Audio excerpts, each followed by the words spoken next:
तुम लोग पिछली कक्षाओं में पढ़े होंगे कि नंबर जो है कितने प्रकार के होते हैं। नंबर या वचन, हिंदी में पढ़ो कि वचन दो प्रकार के होते हैं, एक वचन और बहुवचन। एक वचन जो है एक व्यक्ति या एक वस्तु को कहते हैं, बहुवचन जो है बहुत से व्यक्तियों या वस्तुओं को कहा जाता है। सबसे इम्पॉर्टेंट चीज़ है कि एक वचन से बहुवचन अंग्रेजी में जो बनाने के नियम है कि कैसे हम एक वचन से बहुवचन बनाएंगे, उसको जानना बहुत ज़रूरी है। एक वचन से बहुवचन बनाने के कई नियम हैं। इसमें देखो, जैसे पहला नियम है कि अधिकतर संज्ञाओं में यस जोड़ करके ही एक वचन से बहुवचन बनाते हैं।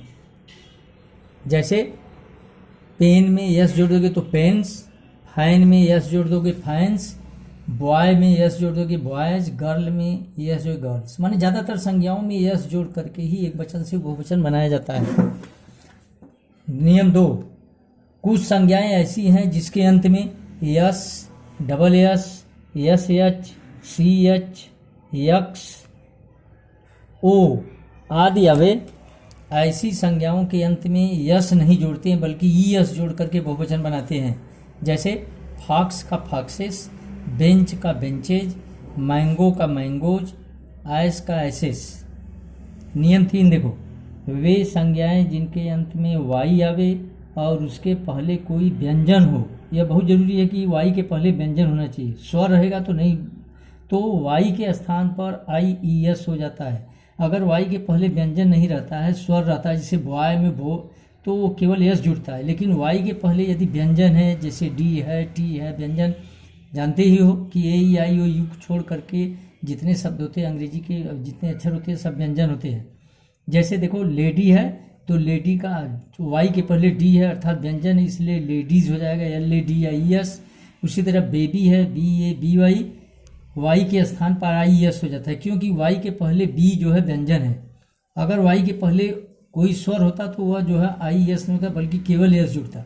इसलिए लेडी और बेबीज में जो है आई ई एस जो है जुड़ करके बहुवचन बना है।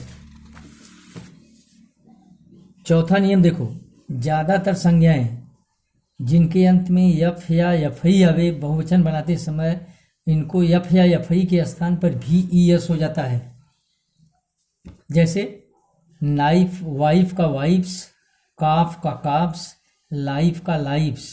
कुछ संज्ञाएं इसमें कुछ अपवाद में, कुछ संज्ञाएं जिसके अंत में, सब संज्ञाएं नहीं होती हैं जिसके अंत में यफ या यफई आवे। जैसे चीफ का चिफ से ही होता है, रूप का रूप से ही होता है, लेकिन ज़्यादातर संज्ञाओं में यफ या यफई के स्थान पर वी ई एस हो जाता है। जैसे कॉफ का काफ्स, लाइफ का लाइफ्स, वाइफ का वाइफ्स, नाइफ का नाइफ्स इत्यादि।